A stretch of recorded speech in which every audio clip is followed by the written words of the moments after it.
आज हम बात करने वाले हैं ट्यूबरक्लोसिस यानी टीबी के बारे में, लेकिन एक बिल्कुल नए अंदाज में। हम देखेंगे कि कैसे दुनिया की इस सबसे पुरानी और जानलेवा बीमारियों में से एक को हराने के लिए अब दवाइयों के साथ साथ कंप्यूटर्स का इस्तेमाल हो रहा है। जी हां, कंप्यूटेशनल पावर। तो चलिए शुरू करते हैं। तो सबसे पहले यह समझना जरूरी है कि आखिर ये समस्या है कितनी बड़ी। देखिए, इस रिसर्च के लेखक खुद कहते हैं कि हमारे पास दवाइयां भी हैं, वैक्सीन भी हैं, लेकिन इसके बावजूद टीबी आज भी दुनिया भर में एक बहुत बड़ी महामारी है। ये एक ऐसा दुश्मन है जो आसानी से हार नहीं मान रहा। तो सवाल ये उठता है कि आखिर टीबी का बैक्टीरिया इतना जिद्दी क्यों है, इतना खतरनाक क्यों है? इसका राज छिपा है उसके एक खास सुरक्षा कवच में। इस कवच का जो मेन कंपोनेंट है वो है माइकोलिक एसिड। इसे बैक्टीरिया का वैक्सी आर्मर या मोमी कवच भी कह सकते हैं। सोचिए, एक मोटी, चिकनी, मोम जैसी लेयर जो बैक्टीरिया को हर तरह के बाहरी हमले से बचाती है। और देखिए, ये कवच सिर्फ एक शील्ड नहीं है। असल में ये बैक्टीरिया के बढ़ने के लिए, उसके जिंदा रहने के लिए और यहाँ तक कि बीमारी फैलाने की उसकी ताकत के लिए भी बहुत ज़रूरी है। और यही वो वजह है कि एंटीबायोटिक्स भी अक्सर इस पर बेअसर हो जाती हैं और हमारा इम्यून सिस्टम भी इसे आसानी से नहीं मार पाता। तो बात सीधी सी है, अगर इस कवच को किसी तरह तोड़ दिया जाए तो बैक्टीरिया को हराया जा सकता है।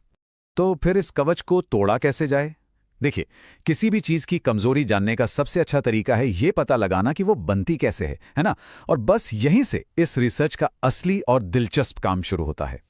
तो साइंटिस्ट ने क्या किया? उन्होंने लैब में सीधे एक्सपेरिमेंट करने के बजाय पहले कंप्यूटर पर एक डिजिटल ब्लूप्रिंट तैयार किया। किस चीज़ का? उस पूरी बायोलॉजिकल फैक्ट्री का जो ये माइकोलिक एसिड बनाती है। इस फैक्ट्री को, या कहें इस पूरे रास्ते को, माइकोलिक एसिड पाथवे या MAP कहते हैं। मतलब कवच बनाने वाली फैक्ट्री का पूरा नक्शा कंप्यूटर पर। और ये जो नक्शा बना वो दिखाता है कि ये फैक्ट्री कोई छोटी मोटी चीज़ नहीं है। ये एक सिंपल असेंबली लाइन बिल्कुल नहीं है। इसमें 28 अलग अलग प्रोटीन्स हैं, करीब 200 मेटाबोलाइट्स हैं और 200 से भी ज़्यादा केमिकल रिएक्शंस होते हैं। और ये सब A, B, C और D इन 4 मेन सेक्शंस में बटा हुआ है।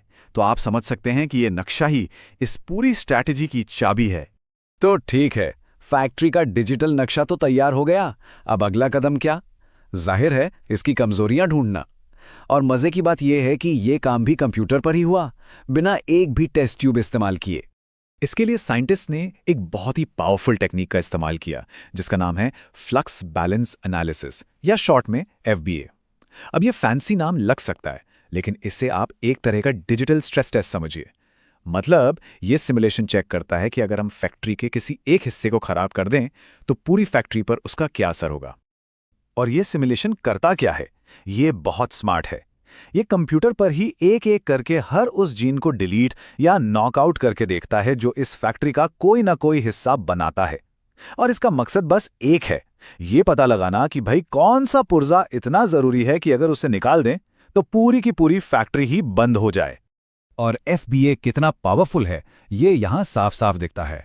बाईं तरफ जो ग्राफ है वो दिखा रहा है कि नॉर्मल हालत में फैक्ट्री पूरी स्पीड से काम कर रही है, प्रोडक्शन जोरों पर है। लेकिन अब दाईं तरफ देखिए, जैसे ही ANH नाम के एक बहुत जरूरी जीन को डिलीट किया गया, बूम, प्रोडक्शन का ग्राफ सीधा 0 पर आ गया। मतलब पूरी फैक्ट्री ठप। तो इस डिजिटल स्ट्रेस टेस्ट से हाथ क्या लगा? कौन सी कमजोर कड़ियां मिली? चलिए देखते हैं। अब देखिए, किसी भी नए कंप्यूटर मॉडल पे आंख बंद करके भरोसा नहीं किया जा सकता। पहले उसे परखना पड़ता है। और वो कैसे? ये देखकर कि क्या वो उन चीजों को सही बताता है जो हमें पहले से पता है। और इस मॉडल ने ये टेस्ट पास कर लिया। टीबी की एक बहुत पुरानी जानी मानी दवा है आइसोनियाजिड। हमें पता है कि वो NHA नाम के एक प्रोटीन को निशाना बनाती है। और जानते हैं क्या? इस कंप्यूटर मॉडल ने भी ठीक यही बताया कि NHA इतना जरूरी है कि उसे हटाते ही सब कुछ बंद हो जाता है। तो बस मॉडल पर भरोसा पक्का हो गया। तो अब अगला सवाल, एक अच्छी नई दवा का टारगेट कैसा होना चाहिए? मतलब हमें क्या ढूंढना है?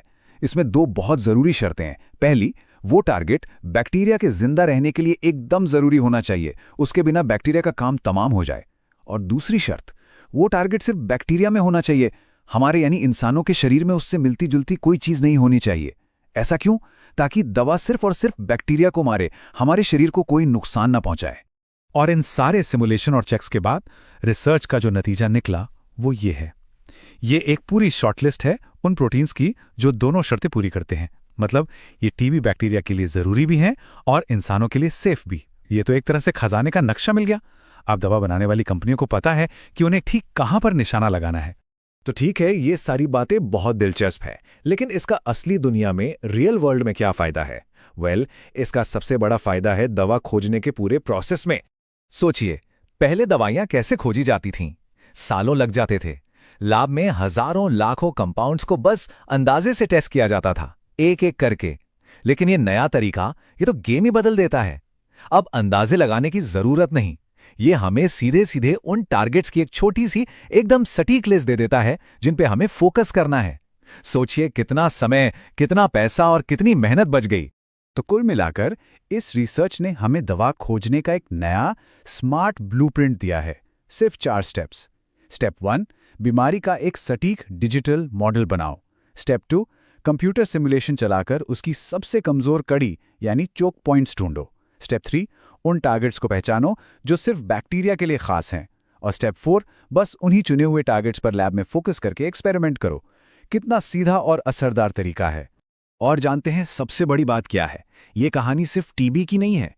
ये जो तरीका है, ये जो स्ट्रैटेजी है, इसे तो कई दूसरी बीमारियों के खिलाफ भी इस्तेमाल किया जा सकता है।